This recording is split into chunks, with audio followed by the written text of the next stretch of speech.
సహస్ర murder కేసులో నిందిత బాలుడిపై SC ST atrocity case నమోదు చేయబోతున్నారు పోలీసులు. క్రైమ్ సిరీస్ చూసి బాలుడు క్రిమినల్ కావాలి అనుకున్నాడని అంటున్నారు పోలీసులు. బాలుడి ఫోన్లో తాము పెద్ద ఎత్తున క్రైమ్ సిరీస్లు కనుగొన్నట్టుగా చెప్తున్నారు వాళ్ళు. అయితే నిందిత బాలుడు రాసుకున్న లెటర్కి సహస్ర హత్యకు ఎలాంటి సంబంధం లేదని అంటున్నారు అక్కడి పోలీసులు. ఒక ఇంట్లో చోరీకి ప్లాన్ చేయడం కోసమే ఈ లెటర్ రాసుకున్నట్టుగా తమ విచారణలో తేలినట్టుగా చెప్తున్నారు.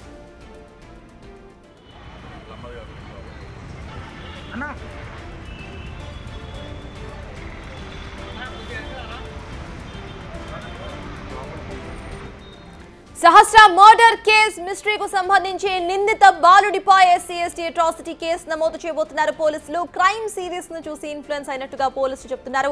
తన ఫోన్ లో క్రైమ్ సిరీస్ కు సంబంధించిన అనేక సిరీస్ డౌన్లోడ్ అయి ఉన్నట్టుగా పోలీసులు గుర్తించినట్టు చెప్తున్నారు. అయితే ఆ లెటర్ కు సహస్రను మర్డర్ చేయడానికి ఎటువంటి సంబంధం లేనట్టుగా అక్కడ పోలీసులు చెప్తున్నారు. ఇక దీనికి సంబంధించిన పూర్తి అప్డేట్స్ మా ప్రతినిధి అనిల్ అందించడానికి సిద్ధంగా ఉన్నారు. అనిల్, చెప్పండి, ప్రెసెంట్ పోలీసులు ఇటు లెటర్ కు తాను సహస్రను మర్డర్ చేయడానికి ఎటువంటి సంబంధం లేనట్టుగా చెప్తున్నట్టు తెలుస్తోంది. అసలు ఇక్కడ సిచ్యువేషన్ లా ఉంది? సహస్ర పేరెంట్స్ ఏమంటున్నారు? అప్డేట్స్ ఏంటి? ఈ సహస్ర హత్య కేసులో భాగంగా ఈ రోజు మరోసారి పోలీసులు ఒక కీలక విషయాలు అయితే బయటికి తీసుకొచ్చారని చెప్పాలి. దీనికి సంబంధించి అంటే సహస్ర హత్య కేసులో భాగంగా ఏదైతే హంతకుడు బాబు 14 ఏళ్ల బాబు హత్య చేసిన టైంలో ఇతను ఏదైతే లెటర్ యూజ్ చేశాడో ఆ లెటర్ సహస్రాన్ని హత్య చేసేందుకు కానీ అదేవిధంగా దొంగతనం చేసేందుకు కానీ యూజ్ చేసినట్లుగా ఎక్కడ కూడా నిర్ధారణ కాలేదని వాళ్ళు గుర్తించినట్టుగా కూడా తెలుస్తుంది. అందులో భాగంగానే ఆ లెటర్ కి హత్యకి ఎలాంటి సంబంధం లేదని కూడా చెప్పడం జరిగింది. అదే విధంగా దీనికి సంబంధించి ఇతను గతంలో అంటే ఈ హత్యకి పాల్పడే ముందు, ఈ దొంగతనానికి పాల్పడే ముందు ఎప్పుడు కూడా సిఐడికి సంబంధించిన సిరీస్ అనేవి, క్రైమ్ సీన్స్ అనేవి చాలా ఎక్కువగా చూసేవాడని చెప్పేసి ఎక్కువగా తన యూట్యూబ్ లో వీటికి సంబంధించిన వీడియోస్, ఈ క్రైమ్ సీన్స్ సంబంధించిన వీడియోసే కనిపించాయని చెప్పేసి తన హిస్టరీలో చెక్ చేస్తే మొత్తం అవే ఉన్నాయని చెప్పేసి తను మొత్తం కూడా మెంటల్ గా కావచ్చు, అదేవిధంగా మైండ్ మొత్తం కూడా ఇతను క్రిమినల్ మైండెడ్ గానే ఉన్నట్టుగా కూడా పోలీసులు గుర్తించడం జరిగింది. ఇందులో భాగంగానే ప్రెసెంట్ ఇతను జువెనైల్ హోమ్ లో ఉన్నాడు. ఏజ్ ప్రకారం ఇతను మైనర్ కావడంతో జువెనల్ హోమ్ లో ఉన్నాడు. ఇప్పుడు మాత్రం అంటే ఇతను ఏజ్ పెరిగిన తర్వాత ఇతన్ని మరో పెద్ద జైలుకి తీసుకొస్తారు. అదే విధంగా దీనికి సంబంధించి ఇప్పటికే ఎస్సీ ఎస్టీ అట్రాసిటీ కేసులో భాగంగా ఇతని మీద కేసు నమోదు చేసే అవకాశం కూడా ఉంది. ఎప్పుడైతే ఇతను ఏజ్ పెద్దగా అవుతుందో, ఏజ్ ఎప్పుడైతే పెద్దగా అవుతుందో ఆ టైంలో 18 years దాటిన తర్వాత ఇతన్ని మరోసారి ఈ కేసుని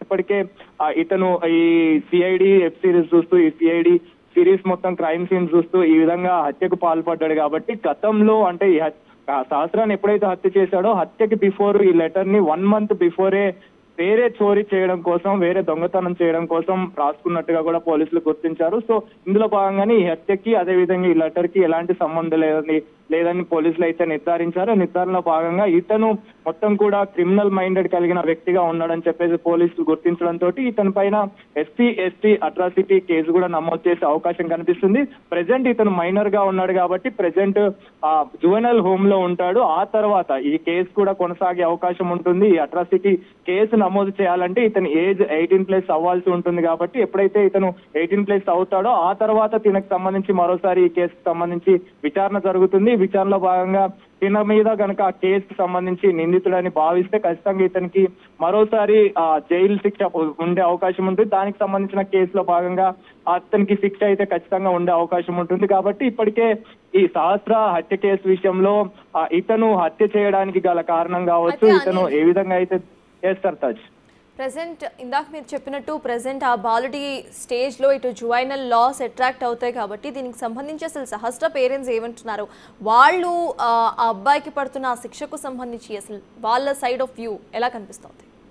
అంటే ప్రస్తుతానికి పేరెంట్స్ వర్షన్ కనుక మనం గమనిస్తే ఇతను మైనర్ గా ఉన్నాడు కాబట్టి తినకు పడే శిక్షలన్నీ కూడా ఇప్పుడు ఉన్న సిచ్యువేషన్ బేస్ చేసుకొని పేరెంట్స్ కూడా అదే వ్యక్తం చేస్తున్న పరిస్థితి. అంటే ఇతను మైనర్ కాదు, ఇతను మేజర్, ఇతను ఇలాంటి వాటికి పాల్పడుతున్నాడు అంటే ఖచ్చితంగా ఇతను క్రిమినల్ మైండెడ్ కలిగిన వ్యక్తే కాబట్టి తనకి ఖచ్చితంగా శిక్ష పడాలని చెప్పేసి వాళ్ళ వర్షన్ నుంచి ఉంది. కానీ ప్రెసెంట్ తను మైనర్ గా ఉన్నాడు కాబట్టి తను ఈ శిక్షని అనుభవించే అవకాశం ఉండదు. కాబట్టి పేరెంట్స్ కూడా అదే కోరుతున్నారు. ఇప్పుడు ప్రస్తుతం వీళ్ళు ఎస్సీ ఎస్టీ అట్రాసిటీ ఉండడానికి గల కారణం వీళ్ళు సామాజిక వర్గానికి చెందిన వాళ్ళు కాబట్టి, దళిత సామాజిక వర్గానికి సంబంధించిన వాళ్ళు కాబట్టి వేసుకొని కూడా ఇతని మీద కేసు అయితే నమోదు చేయడం జరిగింది. ఈ కేసులో భాగంగానే ప్రెసెంట్ ఇతను మైనర్ గా ఉన్నాడు కాబట్టి పెద్దగైన తర్వాత తిన ఏజ్ ఎప్పుడైతే ఇంప్రూవ్ అవుతుందో, ఐ మీన్ ఏజ్ ఎప్పుడైతే 18+ దాటుతుందో ఆ తర్వాత ఇతనికి ఈ కేసుకి సంబంధించి ఈ విచారణ అయితే జరుగుతుంది. కొనసాగింపు అనేది ఖచ్చితంగా ఉండే అవకాశం ఉంటుంది. అప్పుడు తిన మీద ఈ SC/ST అట్రాసిటీ కేసు అనేది నమోదయ్యే అవకాశం అయితే కనిపిస్తుంది. సర్తాజ్ తల్లిదండ్రులు కూడా అదే యాజ్ ఆఫ్ నౌ కేవలం SC/ST అట్రాసిటీ కేసు మాత్రమే నమోదైందా ఆయన మీద? ఇటు మర్డర్ కేసుకు సంబంధించి అవేమీ అటు నమోదు చేయలేదా పోలీసులు? At the same time letter కు సంబంధించి కూడా మాట్లాడుతూ లెటర్ కు సహస్ర హత్యకు సంబంధం లేదు అంటూ కూడా ఇటు పోలీసులు చెప్పారు. సో దాని గురించి కూడా అసలు అక్కడ పేరెంట్స్ కానివ్వండి లేకపోతే మిగతా వాళ్ళు అసలు ఏమంటున్నారు అక్కడ? మర్డర్ కి సంబంధించి అతని మీద కేసు నమోదైంది కాబట్టి తనకి సంబంధించి రిమాండ్ కి తరలించడం జరిగింది. Remand in the sense juvenile home కి అయితే తరలించడం జరిగింది. జువెనల్ కోర్టులో ఎప్పుడైతే ప్రొడ్యూస్ చేసిన వెంటనే అతన్ని జువెనల్ హోమ్ కి తరలించాలని చెప్పేసి కూడా చెప్పడం జరిగింది. అందులో భాగంగానే పేరెంట్స్ వర్షన్ కి వచ్చినా, లేదా వాళ్ళ పక్కనున్న స్థానికుల వర్షన్ కి వచ్చినా కానీ, లేకపోతే వాళ్ళ బంధుమిత్రులు వీళ్ళంతా కూడా దీనికి సంబంధించి వీళ్ళు దళిత కుటుంబానికి సంబంధించిన వాళ్ళు ఉన్నారు కాబట్టి ఇతను దాడి చేసిన సమయంలో కావచ్చు, సహస్రానికి సంబంధించిన విషయానికి కావచ్చు, ఇతను అంటే తిను దళిత కుటుంబానికి చెందిన పాపగా ఉన్నారు కాబట్టి దీన్ని బేస్ చేసుకునే ఇతని మీద SC/ST అట్రాసిటీ కేసు అనేది ఉండనుంది. ఈ కేసులో భాగంగానే ఒకవేళ కనుక ఇతను ఎప్పుడైతే 18+ దాటుతుందో, 18+ దాటిన వెంటనే ఈ కేసుకు సంబంధించి ఇప్పటికే మర్డర్ కేసులో తిను ఉన్నాడు. ఆ మర్డర్ కేసుకి కొనసాగింపుగా ఈ SC/ST కేసుకు సంబంధించి కూడా తన మీద నమోదయ్యే అవకాశం ఉంది. ఆ అవకాశం కనుక ఉంటే ఖచ్చితంగా తినకి శిక్ష అనేది ఇంకా ఎక్కువగా ఉండే అవకాశం కూడా కనిపిస్తుంది. సర్తాజ్ రైట్ అనిల్, ప్రెసెంట్ ఆ బాలుడికి సంబంధించిన పేరెంట్స్ ఎవరైనా సీన్ లోకి ఎంట్రీ ఇచ్చారా? వాళ్ళ తరపు అసలు ఎటువంటి వాదనలు వినిపిస్తున్నాయి? వాళ్ళు ఏమంటున్నారు? వాయిస్ బ్రేక్ అవుతుంది. రైట్ అనిల్, యా ఓకేనా ఇప్పుడు వినిపిస్తుందా అనిల్? యా సో బాలుడి తరపున పేరెంట్స్ అసలు ఏమంటున్నారు? ప్రెసెంట్ జువైనల్ లాస్ అట్రాక్ట్ అవుతాయి కాబట్టి అసలు బాలుడి తరపు పేరెంట్స్ ఎలా రియాక్ట్ అవుతున్నారు? వాళ్ళు ఏమంటున్నారు?